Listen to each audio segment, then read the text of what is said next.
আসসালামু আলাইকুম সকলকে welcome to our official YouTube channel school of CSC এর Python beginner to advance level কোর্সে। এর আগের ভিডিওগুলোতে আমরা পাইথনের বিগিনিং অনেক টপিক সম্পর্কে কভার করেছি, অর্থাৎ বিগিনার লেভেলের যাবতীয় যা প্রয়োজন প্রত্যেকটি জিনিসই আমি কভার করেছি। আজকে থেকে পাইথনের আমরা একটা অ্যাডভান্স লেভেলের দিকে যাব। সো অ্যাডভান্স লেভেলের প্রথম টপিক হলো অবজেক্ট ওরিয়েন্টেড প্রোগ্রামিং। সো পাইথনে অবজেক্ট ওরিয়েন্টেড প্রোগ্রামিংটা কি আজকের এই স্লাইডের মাধ্যমে আমরা জানবো। আজকে জাস্ট আমরা থিওরিটিক্যাল কনসেপ্ট নিয়ে আলোচনা করব।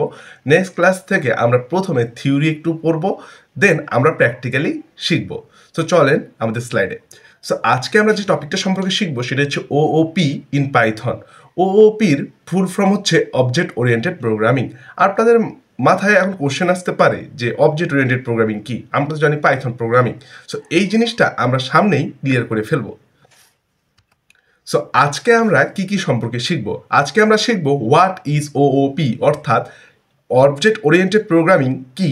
দেন আমরা শিখব difference between OOP and procedure oriented programming, অর্থাৎ প্রসিডিউর ওরিয়েন্টেড প্রোগ্রামিং বলতে বোঝায় আগে যে প্রোগ্রামিং ল্যাঙ্গুয়েজগুলোর ভার্সনগুলো ছিল যেখানে অবজেক্ট ওরিয়েন্টেড কনসেপ্টটা ছিল না। কেন প্রসিডিউর ওরিয়েন্টেড থাকা সাপেক্ষেও বিজ্ঞানীরা অথবা প্রোগ্রামাররা ওওপিকে নিয়ে আসলো, এ সম্পর্কে আমরা বিস্তারিত জানবো। দেন আমরা ওওপির অর্থাৎ অবজেক্ট ওরিয়েন্টেড প্রোগ্রামিং এর কিছু ফিচার সম্পর্কে জানবো। চলেন এখন আমরা অবজেক্ট ওরিয়েন্টেড প্রোগ্রামিং কি এটা জেনে আসি। তো অবজেক্ট ওরিয়েন্টেড প্রোগ্রামিং কিছুই না। অবজেক্ট ওরিয়েন্টেড প্রোগ্রামিং হলো এমন একটি পদ্ধতি যেখানে কম কোড লিখে বেশি কাজ করা যায়, অর্থাৎ কোডের পূর্ণ ব্যবহার করা যায়। সো যে ধরনের প্রোগ্রামিং এ অনেক অনেক অবজেক্ট অথবা ডাটা কাঠামো কে নিয়ে বা অবজেক্টকে ঘিরে প্রোগ্রামিং করা হয় সেগুলোকে ওওপি অথবা অবজেক্ট ওরিয়েন্টেড প্রোগ্রামিং বলে। এখন আপনাদের মনে কোশ্চেন আসতে পারে হোয়াট ইজ অবজেক্ট। পৃথিবীতে প্রত্যেকটা জিনিসই হলো এক একটি অবজেক্ট। সো আমরা যে মানুষ হিসেবে আমরা একটা অবজেক্ট। সো এই যে টেবিল আছে, টেবিলটা একটা অবজেক্ট। কম্পিউটার আছে, কম্পিউটারটা অবজেক্ট। প্রত্যেকটি হলো এক একটি করে অবজেক্ট। আমরা স্ক্রিনে দেখতে পাচ্ছি object oriented programming in Python is a way of organizing and creating object. যে কথাটা আমি আগেই বলেছি, অবজেক্ট থাকবে। এখন আপনারা চিন্তা করেন যে একটা আমরা গেম তৈরি করব, গেমের মধ্যে অনেকগুলো প্লেয়ার থাকবে, তো প্লেয়ার গুলো হচ্ছে অবজেক্ট, ইনিমি থাকবে, ইনিমি গুলো হচ্ছে object, and that encapsulate the data behaviour promoting modularity and reusability in more human like.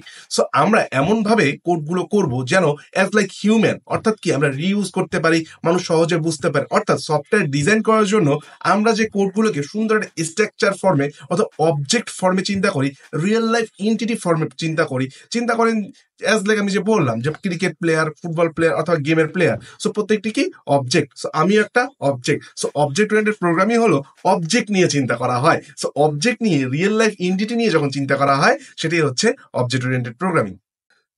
Then object oriented programming এবং প্রসিডিউরাল প্রোগ্রামিং এর মধ্যে কিছু ডিফারেন্স আছে। আগে যেমন যে প্রসিডিউরাল প্রোগ্রামিংটা আছে সেখানে কি করতো, বিভিন্ন ধরনের ফাংশন এবং মডিউল থাকতো। বাট অবজেক্ট ওরিয়েন্টেড প্রোগ্রামিংতে আমরা ক্লাস এবং অবজেক্ট ইউজ করি। ক্লাস এবং অবজেক্টটা কি আমরা সামনেই বিস্তারিত জানবো। আর ফাংশনটা কি এটা আপনারা আগের ভিডিওতে দেখেছেন অথবা আগের যে লেসনগুলো আছে সেগুলোতে রয়েছে। দেন এটা কি করে, এটা মডিফাই করা, অর্থাৎ অবজেক্ট ওরিয়েন্টেড প্রোগ্রামিং আমরা যদি কোডের কোনো প্রবলেম হয় এটা মডিফাই করা প্রচুর সহজ। বাট এর আগে যে প্রোগ্রামিংটা ছিল প্রসিডিউর ওরিয়েন্টেড যে প্রোগ্রামিং ল্যাঙ্গুয়েজ গুলো রয়েছে সেখানে আমরা সেটা করতে পারতাম না। এখানে কি ডাটা সিকিউর, প্রচুর সিকিউর, অর্থাৎ অবজেক্ট ওরিয়েন্টেড প্রোগ্রামিং এ এমন এমন বৈশিষ্ট্য আছে যার কারণে আমরা ডাটাগুলোকে প্রচুর সিকিউর ভাবে রাখতে পারি। বাট প্রসিডিউর প্রোগ্রামিং ল্যাঙ্গুয়েজে কখনো সময় আমরা এটা করতে পারতাম না। আমরা একটা কোড একবার লিখে বারবার রিইউজ করতে পারি অবজেক্ট ওরিয়েন্টেডে, কিন্তু প্রসিডিউর প্রোগ্রামিং ল্যাঙ্গুয়েজ যেটা ছিল সেখানে আমরা বারবার ইউজ করতে পারতাম না। এখানে ফ্লেক্সিবিলিটি অনেক, অর্থাৎ আপনার কোড আপনি আপনার মতো করে আপনার মতো থিঙ্ক করে করতে পারেন। বাট স্ট্রাকচার প্রোগ্রামিং এ যেভাবে আছে সেই নিয়ম অনুপাতে আমাদেরকে করতে হতো। দেন আমরা যে অবজেক্ট ওরিয়েন্টেড প্রোগ্রামিং আছে এখানে কি কারণে সেটা অবজেক্ট ওরিয়েন্টেড প্রোগ্রামিং, এটার কিছু বৈশিষ্ট্য আছে এবং এই প্রোগ্রামিং এর মধ্যে, অর্থাৎ আমরা যখন কোড লিখবো এই বৈশিষ্ট্যগুলো থাকতে হবে সেই প্রোগ্রামিং ল্যাঙ্গুয়েজে।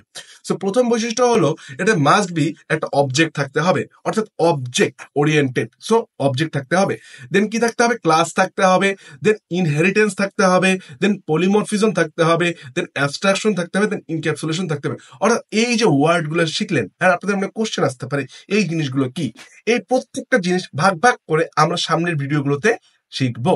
বাট আমি যদি একটু আইডিয়া দিই আপনাদেরকে, অবজেক্ট হলো, চিন্তা করবেন পৃথিবী একটা পৃথিবী, আমরা কি পৃথিবীতে বাস করি। পৃথিবীতে কয়টা দেশ আছে? 206টা। সো এই পুরো পৃথিবীটা ধরে নেই এটা একটা ক্লাস। দেন অবজেক্ট কি? এই ক্লাসের ভিতরে অর্থাৎ এই পৃথিবীর ভিতরে অনেকগুলো দেশ আছে না?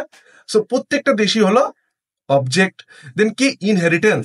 ইনহেরিটেন্সটা আপনি এভাবে চিন্তা করতে পারেন, আপনি আপনার আপনি চিন্তা করেন আপনার দাদার সম্পত্তি কে পেয়েছে? আপনার বাবা পেয়েছে। আপনার বাবার সম্পত্তি কে পাবে? আপনি পাবে।